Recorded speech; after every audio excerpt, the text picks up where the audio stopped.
Hello students, welcome to law excellence IAS academy. ఈరోజు మనం 10th September నాటి Eenadu news పేపర్లోని ఇంపార్టెంట్ కరెంట్ అఫైర్స్ గురించి డిస్కస్ చేద్దామండి. అలానే last class due to some unforeseen reasons చేయలేకపోయాను. సో 9th సెప్టెంబర్ నాటి ఇంపార్టెంట్ టాపిక్స్ కూడా ఇందులో కవర్ చేద్దాం. బిఫోర్ దట్ మనము ప్రీవియస్ క్లాస్లోని క్వశ్చన్ ఆఫ్ ద డే గురించి చూద్దాము. ఎన్నికల జాబితా యొక్క ప్రత్యేక ముమ్మర సవరణకి సంబంధించి ఈ క్రింది ప్రకటనలను పరిగణించండి. లాస్ట్ క్లాస్లో మనం చూసాము ఈ స్పెషల్ ఇంటెన్సివ్ రివిజన్కి సంబంధించి. అలానే ఎలక్షన్ కమిషన్ ఆఫ్ ఇండియా ఈ స్పెషల్ ఇంటెన్సివ్ రివిజన్ని దేశవ్యాప్తంగా నిర్వహించాలి అని ఒక ప్రత్యేక సమావేశాన్ని నిర్వహించదలిచింది. సో ఆ కంటెక్స్ట్లో మనము ఈ టాపిక్ని డిస్కస్ చేసాము. ఇక్కడ 2 స్టేట్మెంట్స్ని ఇవ్వడం జరిగింది అండి. 1 by 1 మనం చూద్దాం. స్టేట్మెంట్ 1 చూడండి. స్వేచ్ఛాయుతమైన మరియు నిష్పాక్షికమైన ఎన్నికల కోసం స్పష్టమైన మరియు నవీకరించబడిన ఓటరు జాబితాను నిర్ధారించడానికి భారత ఎన్నికల సంఘం దీనిని నిర్వహిస్తుంది. ఎస్, యాక్చువల్గా ఈ స్పెషల్ ఇంటెన్సివ్ రివిజన్ యొక్క ప్రధాన ఉద్దేశం ఏంటండి? ఫ్రీ అండ్ ఫెయిర్ ఎలక్షన్స్ని కండక్ట్ చేయడం కోసం, అలానే అప్డేటెడ్ ఓటర్ లిస్ట్ని ఎప్పటికప్పుడు మనకి అందించడం కోసం. స్పెషల్ ఇంటెన్సివ్ రివిజన్లో చాలా ఏళ్ల తరబడి నిష్క్రియాత్మకంగా ఉన్న ఓటర్ల యొక్క జాబితాను తొలగించడము మరియు అర్హత కలిగి ఉండి ఓటర్ల జాబితాలో పేరు లేని వ్యక్తులను ఓటర్ల జాబితాలోకి యాడ్ చేయడం ప్రధాన ఉద్దేశం. ఈ స్పెషల్ ఇంటెన్సివ్ రివిజన్లో ముఖ్యంగా డెత్ కేసెస్, అలానే మైగ్రెంట్ ఓటర్స్ని తొలగించి పూర్తి స్థాయిలో ఒక అప్డేటెడ్ లిస్ట్ని ప్రిపేర్ చేస్తారు. సెకండ్ స్టేట్మెంట్ చూడండి. ఈ ప్రక్రియలో ఎన్నికల విధుల్లో ఉన్న ప్రభుత్వ అధికారులు మాత్రమే క్లెయిమ్లు మరియు అభ్యంతరాలను దాఖలు చేయవచ్చు. స్టేట్మెంట్ రాంగ్ అండి. ఎందుకు? ఇక్కడ ఎన్నికల విధులలో ఉన్న ప్రభుత్వ అధికారులతో పాటు ప్రజలు కూడా స్వచ్ఛందంగా క్లెయిమ్స్ను మరియు అభ్యంతరాలను దాఖలు చేయడానికి అవకాశం ఉంటుంది. కాబట్టి ఓన్లీ ఎప్పుడైతే ఓన్లీ అని ఉంటుందో చాలా వరకు కొన్ని సందర్భాలలో ఇది రాంగ్ స్టేట్మెంట్ గానే పరిగణించవచ్చు. జనరల్ గా కొన్ని సార్లు 50-50 థాట్ ఉండి రిస్క్ తీసుకోవాలి అని అనుకున్నప్పుడు అలాంటి సందర్భంలో ఇలాగ ఓన్లీ లాంటి ఎగ్జాజరేటెడ్ స్టేట్మెంట్స్ ఉన్నప్పుడు దానిని రాంగ్ స్టేట్మెంట్ గానే పరిగణించండి. చాలా సందర్భాలలో కరెక్ట్ అయ్యే అవకాశం ఉంది. నాట్ 100%, బట్ రిస్క్ అనేది వర్త్ అవుతుంది. సో ఇక్కడ సెకండ్ స్టేట్మెంట్ రాంగ్ అండి. ఆన్సర్ ఏమవుతుంది? ఏ, వన్ ఓన్లీ అనేది కరెక్ట్ ఆప్షన్. ఇక్కడ ఈరోజు ఈనాడు న్యూస్ పేపర్లోని important topics to be covered మనం చూస్తే ఫస్ట్ వన్, ఉపరాష్ట్రపతిగా రాధాకృష్ణన్. ఈ ఆర్టికల్ నిన్న జరిగిన ఉపరాష్ట్రపతి ఎన్నికల ఫలితాల గురించి, అలానే 15వ ఉపరాష్ట్రపతిగా రాధాకృష్ణన్ గారు ఎంపిక అవడం గురించి వివరించడం జరిగింది. ఇది మనకి పాలిటీ మరియు గవర్నెన్స్లో important. Second one, reserved category అభ్యర్థులను జనరల్ విభాగంలోకి అనుమతించవచ్చా? ఈ ఆర్టికల్ భారతదేశంలోని రిజర్వేషన్ వ్యవస్థ గురించి మరియు విద్యా ఉద్యోగాలలో కొన్ని ఇక్కడ రిజర్వేషన్కి సంబంధించిన కీలక అంశాల గురించి వివరించడం జరిగింది. ఇది మనకి పాలిటీలో ఇంపార్టెంట్. థర్డ్ వన్, స్వదేశీ మేళాలు నిర్వహించండి. ఈ ఆర్టికల్ ఇటీవల భారత ప్రధాని నరేంద్ర మోదీ గారు భారతదేశంలో స్వదేశీ ఉత్పత్తులను ప్రోత్సహించడానికి ఎన్డీఏ కూటమికి చెందిన ప్రతి ఎంపీ తన నియోజకవర్గంలో స్వదేశీ మేళాలను నిర్వహించవలసినదిగా ప్రధాని కోరారు. భారతదేశంలో డొమెస్టిక్ కన్జంప్షన్ అంటే దేశీయ వినిమయాన్ని పెంచడం కోసం ప్రధాని ఈ విధంగా పిలుపునిచ్చారు. ఇది మనకి గవర్నెన్స్ అలానే ఎకానమీలో ఇంపార్టెంట్ అండి. ఫోర్త్ వన్, విదేశీ చెల్లింపుల ప్రోత్సాహకానికి యూపీఐ మరియు యూపీయూ. భారత యూపీఐ సేవలను ప్రపంచవ్యాప్తంగా విస్తరించేందుకు ఇటీవల దుబాయ్లో ఈ యూపీఐ మరియు యూపీయూ అంటే యూనివర్సల్ పోస్టల్ యూనియన్, సో ఈ రెండింటి యొక్క ఇంటరాక్షన్ ని ప్రారంభించడం జరిగింది. తద్వారా యూపీఐ సేవలను ప్రపంచవ్యాప్తంగా మరింత విస్తరించడానికి ఇది దోహదపడుతుంది. ఇది మనకి ఎకానమీలో ఇంపార్టెంట్ అండి. నెక్స్ట్ వన్, ఓలీని గద్దెదించిన జన్జడ్. ఈ ఆర్టికల్ నేపాల్లో జరుగుతున్న సివిలియన్ వార్కి సంబంధించి, అలానే నేపాల్ ప్రధాని ఓలీ రాజీనామా చేయడం గురించి వివరించడం జరిగింది. ఇది మనకి ఇంటర్నేషనల్ రిలేషన్స్లో ఇంపార్టెంట్ అండి. ఇవే కాకుండా ఈరోజు Eenadu news పేపర్లోని other important current అఫైర్స్ని గురించి కూడా డిస్కస్ చేద్దాం. ఈరోజు మన ఫస్ట్ ఆర్టికల్ చూడండి. ఉపరాష్ట్రపతి రాధాకృష్ణన్ 152 ఓట్ల ఆధిక్యంతో జస్టిస్ సుదర్శన్ రెడ్డిపై గెలుపు. అనుకున్న దానికంటే ఎన్డీఏ అభ్యర్థికి పెరిగిన ఓట్లు ప్రతిపక్షం నుంచి క్రాస్ ఓటింగే కారణం. సో ఈ ఆర్టికల్ మనకి నిన్న జరిగిన ఉపరాష్ట్రపతి ఎన్నికలకు సంబంధించి, అందులో సిపి రాధాకృష్ణన్ గారు విజయం సాధించడం గురించి వివరించడం జరిగింది. దీనిలోని కీ హైలైట్స్ ఇప్పుడు చూద్దాం. ప్రస్తుత ఉపరాష్ట్రపతి ఎలక్షన్ 17వ ఎలక్షన్ అండి. అండ్ 15వ ఉపరాష్ట్రపతిగా సిపి రాధాకృష్ణన్ గారు ఎన్నికయ్యారు. అలా ఎలాగా 17వ ఎలక్షన్ జరిగితే 15వ రాష్ట్రపతి ఏంటి అనేది డౌట్ రావచ్చు. భారతదేశంలో 2 సార్లు ఉపరాష్ట్రపతిగా ఎన్నికైన వాళ్ళు సర్వేపల్లి రాధాకృష్ణన్ గారు ఒకరైతే హమీద్ అన్సారీ గారు ఒకళ్ళు. సర్వేపల్లి రాధాకృష్ణన్ గారు 1952 నుంచి 1962 వరకు 10 సంవత్సరాల పాటు కొనసాగారు. అలానే మహమ్మద్ హమీద్ అన్సారీ గారు 2007 నుంచి 2017 వరకు 2 సార్లు ఉపరాష్ట్రపతిగా ఎన్నికవడం చూడవచ్చు. కాబట్టి 17వ ఉపరాష్ట్రపతి ఎన్నిక 15వ ఉపరాష్ట్రపతిగా సిపి రాధాకృష్ణన్ గారు ఎన్నికవడం జరిగింది. విపక్ష కూటమి అభ్యర్థి బుచ్చిరెడ్డి సుదర్శనరెడ్డి గారిపై 152 ఓట్ల మెజారిటీతో రాధాకృష్ణన్ గారు విజయాన్ని సొంతం చేసుకున్నారు. ఇక్కడ ఎలక్టోరల్ కాలేజ్ డీటెయిల్స్ గురించి చూస్తే ఆర్టికల్ 66 లో ఉపరాష్ట్రపతి ఎన్నికకు సంబంధించిన కీలక విషయాలు మేనర్ ఆఫ్ ఎలక్షన్ గురించి వివరించడం జరిగింది. దాని ప్రకారం మనకి ఎలక్టోరల్ కాలేజీలో ఓటర్లు ఎంతమంది అండి? 788 మంది. అంటే లోక్సభ మరియు రాజ్యసభకి చెందిన మొత్తం ఎలక్టెడ్ అండ్ నామినేటెడ్ ఎంపీలు. రాజ్యసభలో మనం చూస్తే 233 మంది ఎలక్టెడ్ మెంబర్స్ ఉంటే 12 మంది నామినేటెడ్ మెంబర్స్ ఉన్నారు. అలానే లోక్సభలో మనకి 543 మంది ఎలక్టెడ్ ఎంపీలు ఉన్నారు. సో ఈ విధంగా టోటల్ ఎంత అయింది అండి? 788 మంది ఎలక్టోరల్ కాలేజీ సభ్యులు ఉన్నారు. ఈ ఉపరాష్ట్రపతి ఎన్నికలలో రాష్ట్ర శాసనసభ్యులు భాగస్వామ్యం కాదు. Only elected and nominated members of Rajya Sabha and Lok Sabha అని మాత్రమే చూడవచ్చు. అయితే వేకెన్సీస్ ని తీసివేయగా ప్రస్తుతం ఉన్న ఓటర్ల సంఖ్య ఎంతండి? 781. అందులో ఓటు వేసిన వారు కేవలం 767 మంది. అండ్ ఇందులో చెల్లుబాటు అయిన ఓట్లు 752. అండ్ చెల్లనివి అంటే వివిధ కారణాల వలన ఇన్వాలిడ్ అయిన ఓట్లు 15. అండ్ విజయానికి కావలసిన ఓట్లు ఎంతండి? 377. ఎలాగా? మనకి కోటా సిస్టమ్ ఉంటుంది. రాష్ట్రపతి లేదా ఉపరాష్ట్రపతి ఎన్నికలకు ఈ కోటా సిస్టమ్ అమలు అవుతుంది. మనకి 50% ఓట్స్ మెజారిటీ +1 రావాల్సి ఉంటుంది. ఈ కోటా ఎలా క్యాల్కులేట్ చేస్తారు? టోటల్ నెంబర్ ఆఫ్ ఓట్స్, ఎన్ని అయితే ఓట్స్ మనకి ఇక్కడ ఉంటాయో బై ఎంతమంది క్యాండిడేట్స్ ఇక్కడ ఎన్నిక కాబడతారు. ఇక్కడ ఒకరే ఎన్నిక కాబడతారు కాబట్టి 1+1 అండ్ మెజారిటీ కావాలి కాబట్టి +1 టోటల్ కి యాడ్ చేస్తాం.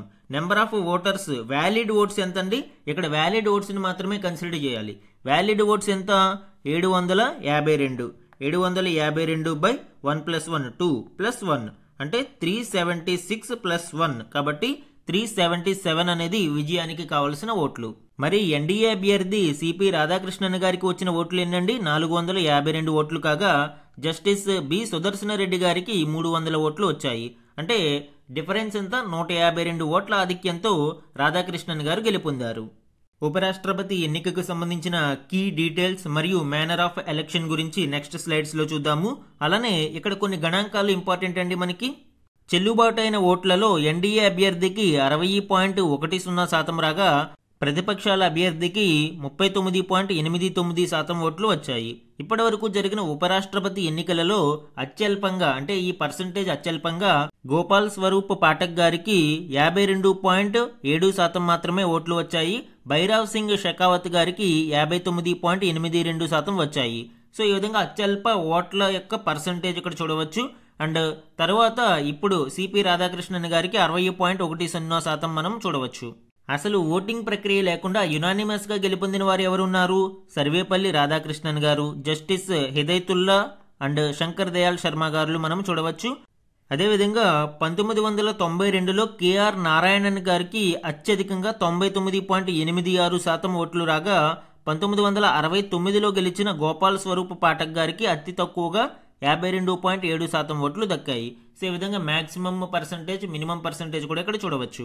And one more important point ఏంటి అంటే according to article 67 vice president గా గెలుపొందిన వ్యక్తి 5 సంవత్సరాల పాటు పదవిలో ఉంటారు అండి. అంటే ధన్కడ్ గారు కొంతకాలం చేసి ఆయన రాజీనామా చేసి వెళ్ళిపోయారు. ఆ మిగిలిన కాలం కాకుండా పూర్తి స్థాయి 5 సంవత్సరాల పదవీ కాలం ఇప్పుడు రాధాకృష్ణన్ గారు ఉంటారు.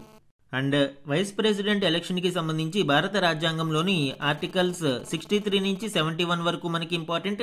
దానితో పాటు the presidential and vice presidential elections act 1952 act important. అలానే the presidential and vice presidential election rules 1974 కూడా ఇంపార్టెంట్. జనరల్ గా మనకి ప్రెసిడెన్షియల్ ఎలక్షన్స్ చూసినప్పుడు వేకెన్సీ అయిన 6 నెలల లోపు తిరిగి రాష్ట్రపతిని ఎన్నుకోవాలి అని నిబంధనలు ఉంటాయి. కానీ ఉపరాష్ట్రపతి ఎన్నికకు సంబంధించి అటువంటి ప్రొవిజన్ ఏముండదండి. యాజ్ ఎర్లీ యాజ్ పాసిబుల్ అంటే వీలైనంత త్వరగా వేకెన్సీని ఫిల్ చేయాలని ఉంటుంది. అండ్ రెసిగ్నేషన్ ఇచ్చిన 60 రోజుల లోపు జనరల్గా ఎన్నికల సంఘం ఉపరాష్ట్రపతి ఎన్నికను పూర్తి చేస్తుంది. హూ విల్ ఓట్, ఎవరు ఎన్నికలలో భాగస్వామిగా ఉంటారు అనేది మనం ఇందాకే చూసాము. మొత్తం 788 మంది ఎంపీలు ఉంటారు అని. అండ్ ఇందులో వివిధ కారణాల వలన కేవలం 752 చెల్లుబాటు అయ్యే ఓట్లు అనేవి ఇక్కడ వేయడం జరిగింది. అందుకే మనకి విజయానికి సంబంధించిన కోట ఎంతండి, 377. మనం ఆల్రెడీ చూసాము దీనికి సంబంధించిన గణాంకాలన్నీ. And who can become a vice president, vice president కి సంబంధించి క్వాలిఫికేషన్స్ ఏంటి అనేది ఇక్కడ చూస్తే భారత రాజ్యాంగంలోని ఆర్టికల్ 66 క్లాజ్ 3 అండ్ క్లాజ్ 4 ఈ క్వాలిఫికేషన్స్ కి సంబంధించిన డీటెయిల్స్ వివరిస్తాయండి. వీటి ప్రకారం అతను భారతీయ పౌరుడు అయి ఉండాలి, అలానే అట్లీస్ట్ 35 ఇయర్స్ ఓల్డ్, 35 సంవత్సరాలు నిండి ఉండాలి. అండ్ రాజ్యసభ సభ్యుడిగా ఎన్నికవడానికి కావలసిన అర్హతలన్నీ కలిగి ఉండాలి.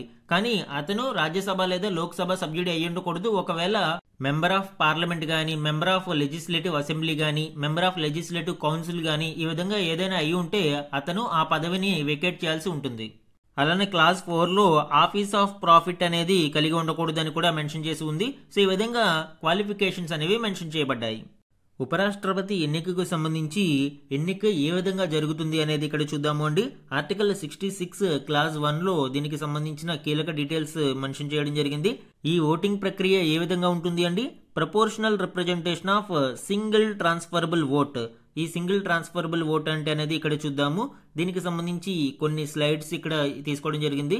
ఎగ్జాక్ట్ గా కాకపోయినా మనకి కొంత అవగాహన కోసం ఈ స్లైడ్స్ ఉపయోగపడతాయి. ఈ ఎన్నిక అనేది బ్యాలెట్ పేపర్ ఆధారంగా జరుగుతుంది. ఈ బ్యాలెట్ పేపర్ మీద ఒకటి కంటే ఎక్కువ మంది అభ్యర్థుల యొక్క వివరాలు ఉంటాయి అండి. అండ్ ఎలక్టర్ ఎవరైతే ఉన్నారో అతను తన యొక్క చాయిస్ ఆధారంగా ప్రిఫరెన్సెస్ ఇస్తూ ఉండాలి. ఫర్ ఎగ్జాంపుల్ ఇక్కడ చూడండి, ABCD అనుకోండి వీటిని. సో ABCD 4 అభ్యర్థులు ఇక్కడ ఉన్నారు. ఇందులో ప్రిఫరెన్స్ ఏ విధంగా ఇచ్చారు, సికి ఫస్ట్ ప్రిఫరెన్స్ ఇవ్వడం జరిగింది, డికి సెకండ్ ప్రిఫరెన్స్ ఇవ్వడం జరిగింది, అండ్ బికి థర్డ్ ప్రిఫరెన్స్, అండ్ ఏకి ఫోర్త్ ప్రిఫరెన్స్. ఇలాగా ఒక ఎలక్టర్ తన యొక్క ప్రిఫరెన్సెస్ ని తన చాయిస్ ఆధారంగా ఇస్తాడు. ఇంకొక అభ్యర్థి ఏమి ఇచ్చాడు, ఇక్కడ బికి థర్డ్ ప్రిఫరెన్స్, ఏకి ఫస్ట్ ప్రిఫరెన్స్ అండ్ సికి సెకండ్ ప్రిఫరెన్స్ ఇచ్చాడు. ఇంకొక అభ్యర్థి బికి ఫస్ట్ ప్రిఫరెన్స్ ఇచ్చాడు. అంటే అట్లీస్ట్ 1 ప్రిఫరెన్స్ ఖచ్చితంగా ఇచ్చి తీరాలి. అప్పుడు మాత్రమే ఆ ఓటు అనేది చెల్లుబాటు అవుతుంది. అండ్ ఇక్కడ మనము కౌంటింగ్ ప్రక్రియ చూసినప్పుడు కోటా సిస్టమ్ అనేది మనము కన్సిడర్ చేయాల్సి ఉంటుంది. కోటా అనేది ఇందాక చూసాము, total number of valid votes by ఎవరైతే ఇక్కడ ఎన్నుకోబడతారో, ఎంతమంది సభ్యులు ఎన్నుకోబడతారో దానికి +1 ప్లస్ 50% కంటే అబౌవ్ ఉండాలి. కాబట్టి ఇక్కడ +1 అనేది యాడ్ చేయడం జరుగుతుంది. ఇక్కడ ఎగ్జాంపుల్ 2501 అనేది కోటా ఇవ్వడం జరిగింది. అండ్ కౌంటింగ్ చూడండి, ఏకి 1958, బికి 766, సికి 732, డికి 1544 వచ్చాయి. ఇందులో లీస్ట్ ఎవరు వచ్చారండి, లీస్ట్ సి వచ్చారు. కాబట్టి ఈ సిని ఎలిమినేట్ చేస్తారు. ఇక్కడ చూడండి, సిని ఎలిమినేట్ చేయడం జరిగింది. అండ్ ఇక్కడ సింగిల్ ట్రాన్స్ఫరబుల్ ఓట్ అని చెప్పాము. అంటే ఓట్ అనేది మిగిలిన వాళ్ళకి ట్రాన్స్ఫర్ చేయాల్సి ఉంటుంది. ఇక్కడ ఎవరికి కూడా కోటా రాలేదు కాబట్టి. అండ్ ఏ విధంగా ట్రాన్స్ఫర్ చేస్తారు, సికి ఫస్ట్ ప్రిఫరెన్స్ ఇచ్చిన ఓట్లలో సెకండ్ ప్రిఫరెన్స్ ఎవరికి ఉందో చూస్తారు. ఇక్కడ సెకండ్ ప్రిఫరెన్స్ ఎవరికి ఇచ్చారండి, డికి ఇవ్వడం జరిగింది.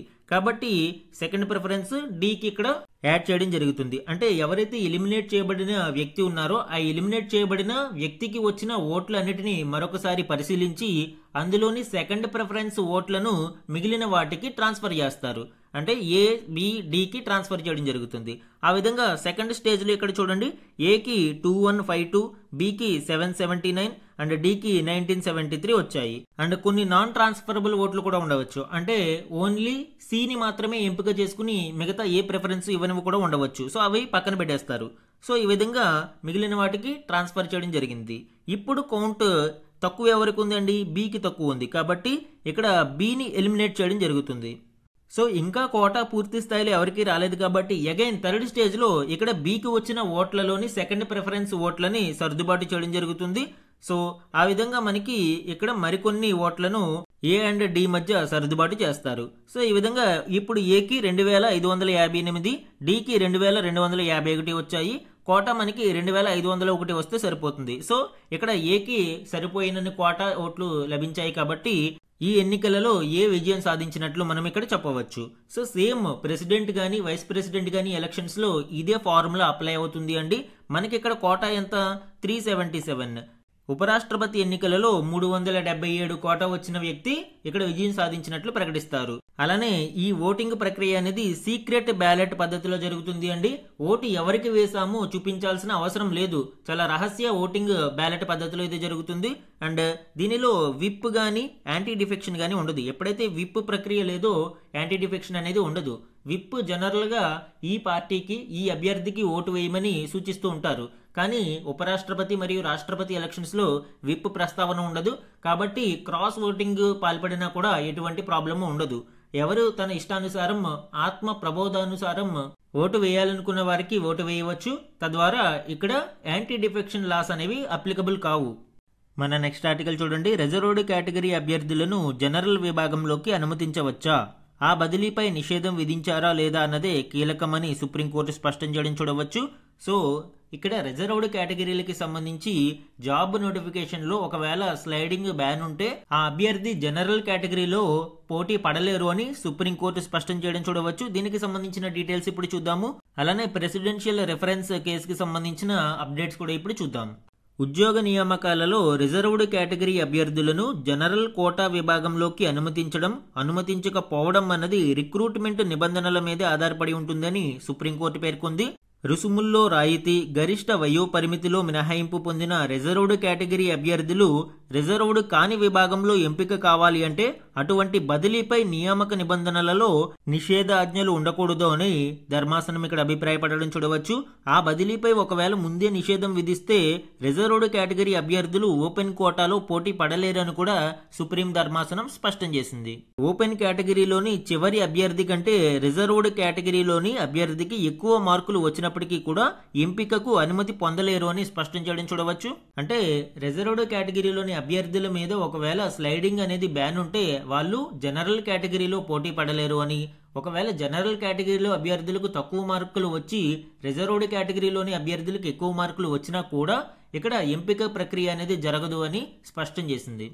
అంటే పూర్తిగా రిక్రూట్మెంట్ నోటిఫికేషన్లోని నిబంధనలను అనుసరించి మాత్రమే స్లైడింగ్ అంటే రిజర్వ్డ్ కేటగిరీ వాళ్ళని జనరల్ కేటగిరీలోకి అనుమతించాలా వద్దా అనేది ఆధారపడి ఉంటుందని సుప్రీంకోర్టు ధర్మాసనం పేర్కొనడం చూడవచ్చు.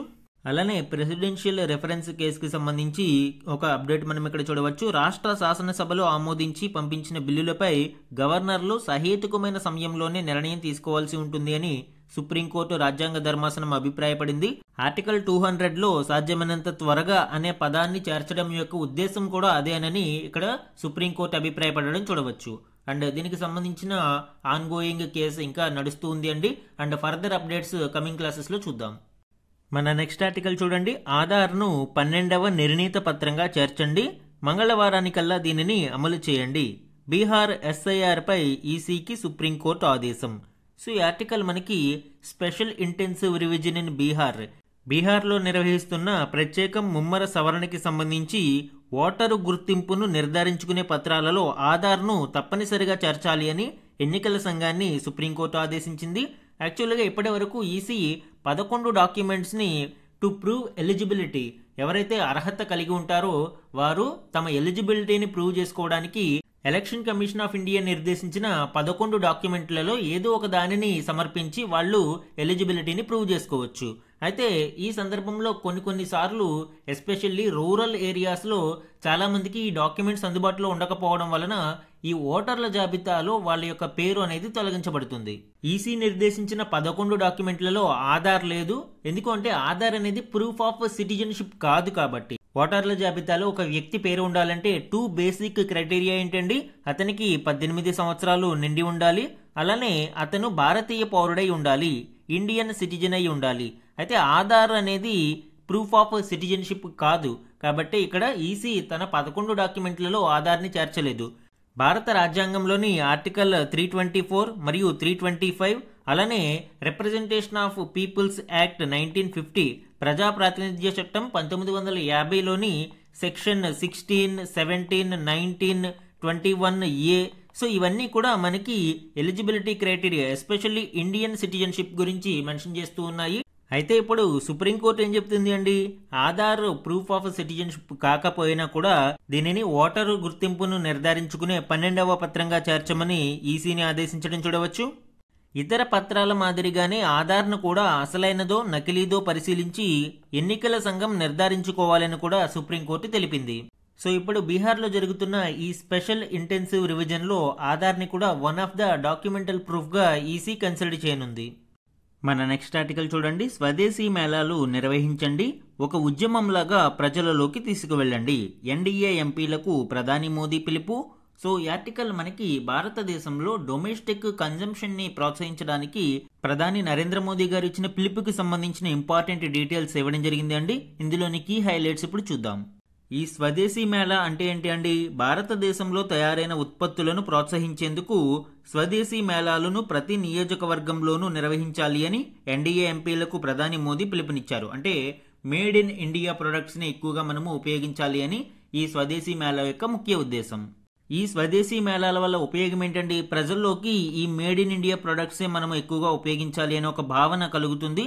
తద్వారా మనకి డొమెస్టిక్ కన్జంప్షన్ అనేది పెరుగుతుంది. అంటే దేశీయంగా మన ఉత్పత్తులను మనమే ఎక్కువగా వినియోగించుకోవడం వలన ఎగుమతులకి సంబంధించి ఏవైనా రెస్ట్రిక్షన్స్ ఉన్నా కూడా అంత ప్రభావం భారత ఆర్థిక వ్యవస్థ మీద పడదు. ఎస్పెషల్లీ ఇప్పుడు మనం చూస్తూ ఉన్నాము, డొనాల్డ్ ట్రంప్ భారతదేశం యొక్క ఎగుమతుల మీద 50% టారిఫ్లను విధిస్తూ ఉన్నారు. ముఖ్యంగా రొయ్యలు మరియు ఈ జౌళి ఉత్పత్తులు ఇలాంటి వాటి మీద అధిక భారం పడనుంది.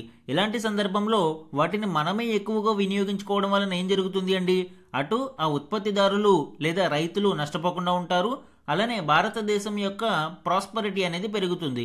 ఏ విధంగా, ఫర్ ఎగ్జాంపుల్ ఇక్కడ చూడండి, ఒక జౌలి పరిశ్రమ తీసుకోండి, అక్కడ కొన్ని ఈ వస్త్రాలని ఉత్పత్తి చేయడం చూడవచ్చు. అయితే ఈ వస్త్రాలకి సంబంధించి ఎగుమతుల మీద రెస్ట్రిక్షన్స్ ఉన్నాయి. కాబట్టి ఇప్పుడు మనము డొమెస్టిక్ కన్జంప్షన్ మీద దృష్టి పెట్టినప్పుడు ఎక్కువగా మేడ్ ఇన్ ఇండియా ఉత్పత్తులనే వాడండి అన్నప్పుడు మన దేశంలో ఉత్పత్తి అయిన ఈ వస్త్రాలను ఎక్కువ మంది కొంటారు. తద్వారా ఏం జరుగుతుంది, డొమెస్టిక్ కన్జంప్షన్ పెరుగుతుంది. ఎప్పుడైతే డొమెస్టిక్ కన్జంప్షన్ పెరిగిందో ఆటోమేటిక్గా డిమాండ్ అనేది వృద్ధి చెందుతుంది. అంటే ఈ ఫ్యాక్టరీలు అవి ఏం చేస్తాయండి, మరిన్ని వస్త్రాలను ప్రొడ్యూస్ చేస్తాయి. తద్వారా ప్రొడక్షన్ అనేది ఇంక్రీజ్ అవుతుంది. ఎప్పుడైతే ప్రొడక్షన్ ఇంక్రీజ్ అయిందో బిజినెస్ అనేది ఎక్స్పాండ్ అవుతుంది. అంటే ఆ కంపెనీ మరింత బిజినెస్ని ఎక్స్పాండ్ చేస్తుంది. తద్వారా మోర్ ఇన్వెస్ట్మెంట్స్ అనేవి భారతదేశంలోకి వస్తాయి. ఎప్పుడైతే ఈ ఇన్వెస్ట్మెంట్లు పెరిగి బిజినెస్ ఎక్స్పాండ్ అయిందో ఆటోమేటిక్గా ఎక్కువ జాబ్లు అనేవి క్రియేట్ అవుతాయి. అంటే ప్రజలకి ఇప్పుడు కొనుగోలు శక్తి పెరుగుతుంది. ఎప్పుడైతే ప్రజలకి కొనుగోలు శక్తి పెరిగిందో అగైన్ డిమాండ్ అనేది పెరుగుతుంది. ఇది ఒక వర్చువస్ సైకిల్, ప్రాస్పరస్ సైకిల్గా మారుతుంది. కాబట్టి భారతదేశం అంతా ఇప్పుడు మనము ఈ స్వదేశీ మేళాలను నిర్వహించడం ద్వారా భారతీయులలో మేడ్ ఇన్ ఇండియా ప్రొడక్ట్స్ మీద సానుకూలతను మరింత తీసుకురాగలిగితే డొమెస్టిక్ కన్జంప్షన్ వృద్ధి చెందుతుంది. తద్వారా ఈ ప్రాస్పరస్ సైకిల్ని సాధించడానికి అవకాశం ఉంటుంది. అయితే కేవలం డొమెస్టిక్ కన్జంప్షన్ ఒకటే సరిపోతుందా అంటే లేదు అండి, వీ నీడ్ ఎక్స్పోర్ట్స్ అనేవి ఏ దేశానికైనా చాలా కీలకము. కాబట్టి అటు మనము బైలేటరల్ ఇన్వెస్ట్మెంట్ ట్రీటీస్ మీద అంటే ద్వైపాక్షిక బంధాల మీద దృష్టి పెడుతూనే ఇక్కడ డొమెస్టిక్ కన్జంప్షన్ మీద కూడా దృష్టి సారించాల్సిన అవసరం ఉంది. ఇప్పుడు భారతదేశం అదే చేస్తుంది. అక్కడ అనేక దేశాలతో అంటే రీసెంట్గా ఇజ్రాయెల్తో కూడా ఈ బైలేటరల్ ఇన్వెస్ట్మెంట్ ట్రీటీ చూడవచ్చు. యూకేతో మనము ఫ్రీ ట్రేడ్ అగ్రిమెంట్ కుదుర్చుకున్నాము. అలానే యూరోపియన్ యూనియన్తో ఫైనల్ దశలో ఉంది. సో ఇలాగా అనేక దేశాలతో మనము ఒప్పందాలు కుదుర్చుకుంటున్నాము. అలానే ఇప్పుడు డొమెస్టిక్ కన్జంప్షన్ మీద దృష్టి పెట్టడానికి ఈ స్వదేశీ మేళాలను కూడా నిర్వహిస్తున్నాము. దీనితో పాటు భారతదేశంలో ఇటీవల GST 2.0 రిఫార్మ్స్ని తీసుకురావడం జరిగింది. దానికి సంబంధించి ఈ GST రేట్ల తగ్గింపుపై వ్యాపారులతో సమావేశాలు నిర్వహించి వీటి యొక్క ఫలాలను కింది స్థాయి కస్టమర్ వరకు తీసుకువెళ్లాల్సిన అవసరం ఉంది అని ప్రధాని నరేంద్ర మోదీ గారు పిలుపునిచ్చారు. మన నెక్స్ట్ ఆర్టికల్ చూడండి. విదేశీ చెల్లింపుల ప్రోత్సాహకానికి UPI UPU అనుసంధానం ఆవిష్కరించిన కేంద్ర మంత్రి సింధియా. ఈ ఆర్టికల్ ఇటీవల దుబాయ్లో జరిగిన 28వ యూనివర్సల్ పోస్టల్ కాంగ్రెస్లో జ్యోతిరాదిత్య సింధియా గారు ఈ ఇంటిగ్రేషన్ ప్రాజెక్ట్ని ఆవిష్కరించడం జరిగింది. UPI and UPU. UPI అంటే మనకు తెలుసు, యూనిఫైడ్ పేమెంట్స్ ఇంటర్ఫేస్. భారతదేశంలో చాలా సార్లు మనము డిజిటల్ ట్రాన్సాక్షన్స్ కోసం ఈ UPIని నిరంతరం వాడుతూనే ఉన్నాము. అయితే ఈ యూపీయూ అంటే ఏంటి? Universal postal union. ఇది ఐక్యరాజ్య సమితి యొక్క స్పెషలైజ్డ్ ఏజెన్సీ అండి. సో ఇది యూనివర్సల్ పోస్టల్ యాక్సెస్ కోసం ఉద్దేశించబడిన ఒక సంస్థ. అంటే ప్రతి దేశంలోనూ కూడా పోస్టల్ సర్వీసెస్ ను మెరుగుపరచడానికి దీనిని ప్రత్యేకంగా ఏర్పాటు చేశారు. 1874లో ట్రీటీ ఆఫ్ బెర్న్ ఆధారంగా ఇది ఏర్పాటు చేయడం జరిగింది. తదుపరి యునైటెడ్ నేషన్స్ ఆవిర్భవించిన తర్వాత అందులో ఒక స్పెషలైజ్డ్ ఏజెన్సీగా ఇది రూపాంతరం చెందింది. దీని యొక్క హెడ్ క్వార్టర్స్ వచ్చి మనకి స్విట్జర్లాండ్లోని బెర్న్, ఏదైతే ట్రీటీ ఆఫ్ బెర్న్ అని చెప్పుకున్నామో ఆ బెర్నే మనకి ఇక్కడ హెడ్ క్వార్టర్స్గా ఉంది. సో ఇప్పుడు భారతదేశం తన యూపీఐ వ్యవస్థని ఈ universal postal union interconnection ప్లాట్ఫామ్తో కలిపి మనము మరింత విస్తృతంగా యూపీఐ సేవలను ప్రపంచవ్యాప్తంగా విస్తరించడానికి, తద్వారా విదేశాల్లోని కుటుంబాలకు వేగంగా మరియు సురక్షితంగా చాలా తక్కువ ఖర్చుతో డబ్బును పంపడానికి దీని ద్వారా అవకాశం ఏర్పడుతుంది. సో దీని యొక్క ముఖ్య ఉద్దేశం ఏంటంటే క్రాస్ బోర్డర్ రెమిటాన్సెస్, ఎస్పెషల్లీ భారతదేశం రెమిటాన్సెస్ చాలా ఎక్కువగా ఉంటాయి. మనము విదేశాలలోకి వెళ్ళి అక్కడ డబ్బులు సంపాదించి భారతదేశంలోని మన కుటుంబాలకి పంపించడానికి అనేక వ్యవస్థలను ఉపయోగించుకుంటూ ఉంటారు. ఈ రెమిటెన్సెస్ కొంత ఖర్చుతో కూడుకుని ఉంటాయి. అయితే ఇప్పుడు ఈ UPI and UPU inter connection platform ద్వారా చాలా సులువుగా, సురక్షితంగా, తక్కువ ఖర్చుతో కుటుంబాలకి ఇక్కడ డబ్బులు పంపించడానికి అవకాశం ఉంటుంది. ఈ ఇంటర్ కనెక్షన్ ప్లాట్ఫామ్ ని ఎవరు అభివృద్ధి చేశారు? భారత postal department, department of posts and NPCI international payments limited and universal postal union ఈ సాంకేతికతను అభివృద్ధి చేసి భారతదేశ యూపీఐ ప్లాట్ఫామ్ తో అనుసంధానించడం జరిగింది. సో తద్వారా మనకి మోర్ ఫైనాన్షియల్ ఇన్క్లూజన్ కి దోహదపడుతుంది అండి. ఎగ్జామ్ పాయింట్ ఆఫ్ వ్యూ ఇది ఇంపార్టెంట్. మన నెక్స్ట్ ఆర్టికల్ చూడండి. జీఎస్టీ ప్రయోజనం బీమాకు పూర్తిగా దక్కదా? ఐటీసీ భర్తీ కోసం ప్రీమియంను కొంత పెంచే అవకాశం. అంటే ఇన్పుట్ ట్యాక్స్ క్రెడిట్ కోసం, అంటే దానిని భర్తీ చేయడం కోసం ప్రీమియంను పెంచే అవకాశం ఉంది. అయినా 15% వరకు వినియోగదారులకు మిగులే. సో ఈ ఆర్టికల్ జీఎస్టీ రిఫార్మ్స్కి సంబంధించి, అలానే ఈ హెల్త్ ఇన్సూరెన్స్ మరియు టర్మ్ ఇన్సూరెన్స్ మీద ఇటీవల 18% నుంచి 0%కి తగ్గించడము, దాని వలన కలిగే లాభాలు పూర్తి స్థాయిలో ఈ పాలసీదారులకు అందుతాయో లేదో చూద్దాం. సెప్టెంబర్ 22వ తేదీ నుంచి జీఎస్టీ 2.0 యొక్క రిఫార్మ్స్ అందరికీ అందుబాటులోకి రానున్నాయి. ఇందులో హెల్త్ ఇన్సూరెన్స్ అలానే టర్మ్ ఇన్సూరెన్స్ మీద జీఎస్టీని 18% నుంచి 0కి తగ్గించడం జరిగింది. సో దీనివల్ల ఏం జరుగుతుంది అండి? ఇన్సూరెన్స్ పాలసీ రేట్లు తగ్గుతాయి. తద్వారా ఎక్కువ మంది ప్రజలు ఈ ఇన్సూరెన్స్ పాలసీలకి అలవాటు పడతారు. ఫర్ ఎగ్జాంపుల్ ఇక్కడ చూడండి, ఇప్పటి వరకు ఒక పాలసీకి సుమారు 10,000 రూపాయల ప్రీమియం ఉంటే ఈ జీఎస్టీ 18% ఉండడం వలన సుమారు 11,800 రూపాయలు చెల్లించాల్సి వచ్చేది. కానీ ఎప్పుడైతే దీనిని 0%కి తగ్గించారో కేవలం 10,000 రూపాయలు చెల్లిస్తే సరిపోతుంది. అయితే దీని మీద ఇక్కడ కొన్ని ఇన్సూరెన్స్ కంపెనీలు ఆందోళన చెందుతూ ఉండడం చూడవచ్చు. ఎందుకు అండి? ఈ జీఎస్టీ ఉన్నప్పుడు ఈ ఇన్సూరెన్స్ కంపెనీలు ఇన్పుట్ ట్యాక్స్ క్రెడిట్ రూపంలో ప్రయోజనాన్ని పొందేవి. ఈ జీఎస్టీని ఇప్పుడు 0 చేయడం వలన ఈ ప్రయోజనం కోల్పోయే అవకాశం ఉంది. ఇన్పుట్ ట్యాక్స్ క్రెడిట్ అంటే ఏంటి అండి? అవుట్పుట్ మరియు ఇన్పుట్.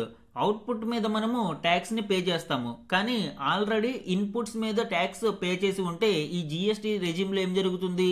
దానిని క్లెయిమ్ చేసుకోవడానికి అవకాశం ఉంటుంది. దానినే ఇన్పుట్ ట్యాక్స్ క్రెడిట్ క్లెయిమ్ అంటాం. సో బీమా సంస్థలు ఈ క్లెయిమ్స్ వలన కొంత లబ్ధి పొందుతూ ఉండేవి. దీని వలన వాటికి నిర్వహణ ఖర్చులు అనేవి సరిపోతూ ఉండేవి. కానీ ఇప్పుడు ఈ 0% ట్యాక్స్ కారణంగా నిర్వహణ ఖర్చులు పెరిగే అవకాశం ఉంది. మరి ఇప్పుడు ఇన్సూరెన్స్ కంపెనీలు ఏం చేస్తాయి? ఈ 10,000 రూపాయల ప్రీమియంని వాళ్ళు 10,500 రూపాయలు లేదా 11,000 చేస్తారు. అప్పుడు వాళ్ళ నిర్వహణ ఖర్చులు మరియు ప్రాఫిట్ అనేది పెరుగుతుంది. కానీ ఇక్కడ ప్రభుత్వ ఉద్దేశం ఏంటంటే ఎక్కువ మొత్తంలో లబ్ధి అనేది అంతిమంగా వినియోగదారులకే లబ్ధి చేకూరాలి అని. కానీ ఈ ప్రీమియంని పెంచడం వలన అది కోల్పోయే అవకాశం ఉంది. కాబట్టి ప్రభుత్వం కొన్ని గైడ్లైన్స్ ని తీసుకురావాలి. అలానే ప్రీమియం కంపెనీలు కూడా 3 to 5% మించి ప్రీమియంని పెంచకుండా చూసుకోవాలి. తద్వారా ఎక్కువ మంది వినియోగదారులు రావడంతో ఈ ఇన్సూరెన్స్ పెనిట్రేషన్ పెరుగుతుంది అండ్ బేస్ కూడా పెరుగుతుంది. తద్వారా అంతిమంగా ఇన్సూరెన్స్ కంపెనీలు కూడా లాభపడతాయి. మన నెక్స్ట్ ఆర్టికల్ చూడండి. రష్యాతో అంటకాగే దేశాలపై సుంకాలు సబబే. ఉక్రెయిన్ అధినేత జెలెన్స్కీ స్పష్టీకరణ. ఆ దేశంపై మరిన్ని ఆంక్షలకు పిలుపు. సో ఈ ఆర్టికల్ ఇండియా రష్యా రిలేషన్స్ కి సంబంధించి, అలానే ఆయిల్ ట్రేడ్ అండ్ రష్యాతో ఆయిల్ ట్రేడ్ కావచ్చు, ఇతర వాణిజ్యం కుదుర్చుకునే దేశాల మీద మరిన్ని సుంకాలను విధించాలి అని జెలెన్స్కీ పిలుపునివ్వడం ఇక్కడ చూడవచ్చు. దీనిలోని కీ హైలైట్స్ ఇప్పుడు చూద్దాం. రష్యాతో ఒప్పందాలను కొనసాగిస్తున్న దేశాలపై సుంకాలను విధించడం సబబేనని అనుకుంటున్నాను అని, అది సరైన ఆలోచనేనని భారత్ వంటి దేశాల పేర్లను ప్రస్తావించకుండానే ఉక్రెయిన్ అధ్యక్షుడు జెలెన్స్కీ వ్యాఖ్యలు చేయడం ఇక్కడ చూడవచ్చు. రష్యాపై కఠిన ఆంక్షలను విధించాలి అని పశ్చిమ దేశాలకు ఆయన పిలుపునిచ్చారు. Both political and economical pressure పెరిగినప్పుడే పుతిన్ వెనక్కి తగ్గే అవకాశం ఉంది అని ఆయన స్పష్టం చేయడం చూడవచ్చు. కేవలం రష్యా మీదనే కాకుండా ఆ దేశంతో కలిసి పనిచేసే ప్రతి దేశం మీద కూడా కఠినమైన సుంకాలు, వాణిజ్య ఆంక్షలు విధించాలి అని జెలెన్స్కీ సూచించారు.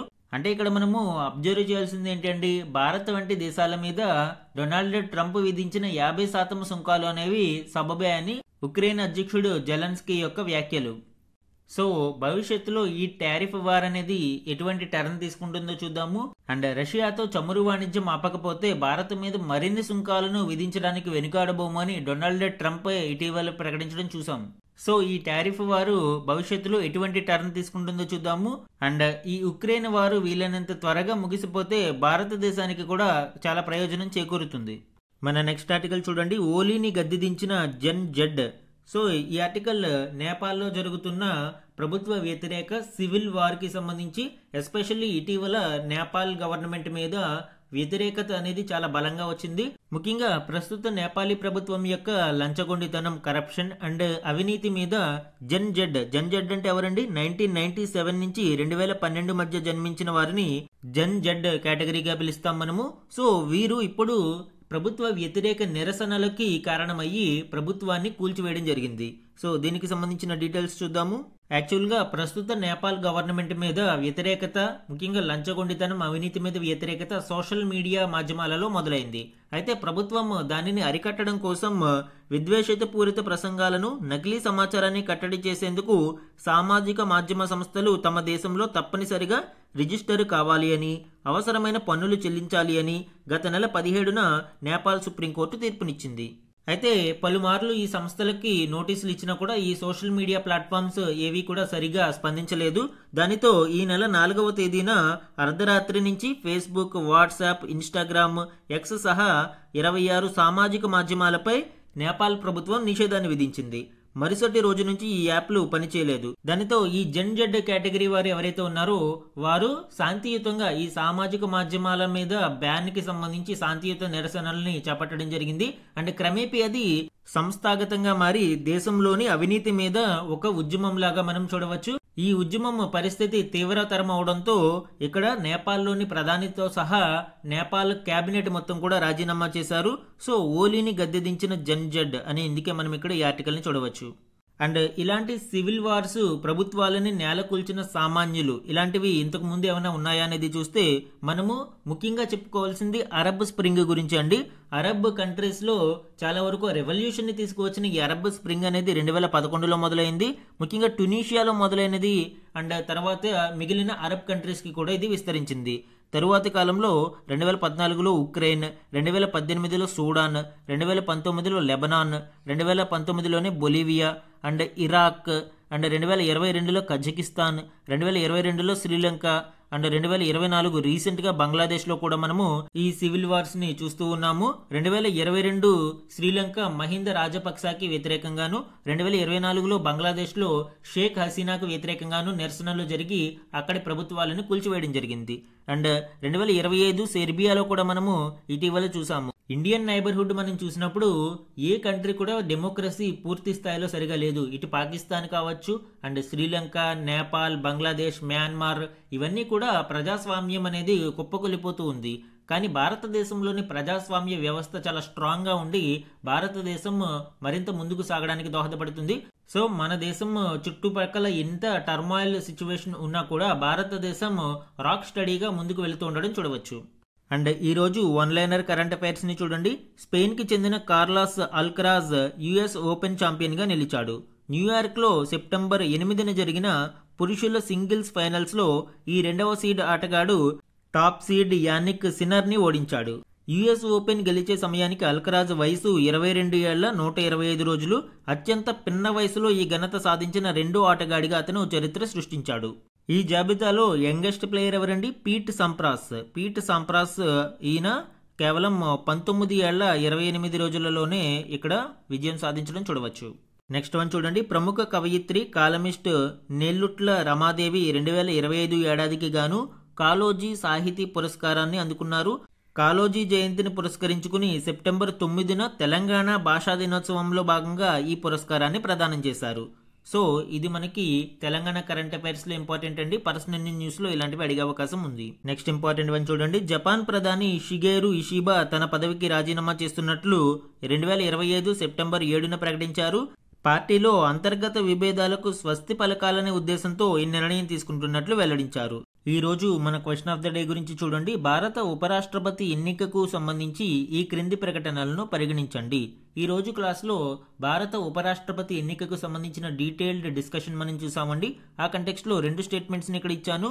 దీనిలోని కరెక్ట్ స్టేట్మెంట్స్ని ఐడెంటిఫై చేసి ఆన్సర్ని కమెంట్ సెక్షన్లో కమెంట్ చేయండి. ఇది ఈ రోజు ఈనాడు న్యూస్ పేపర్లోని ఇంపార్టెంట్ కరెంట్ అఫైర్స్ మీద daily analysis. Thank you for watching.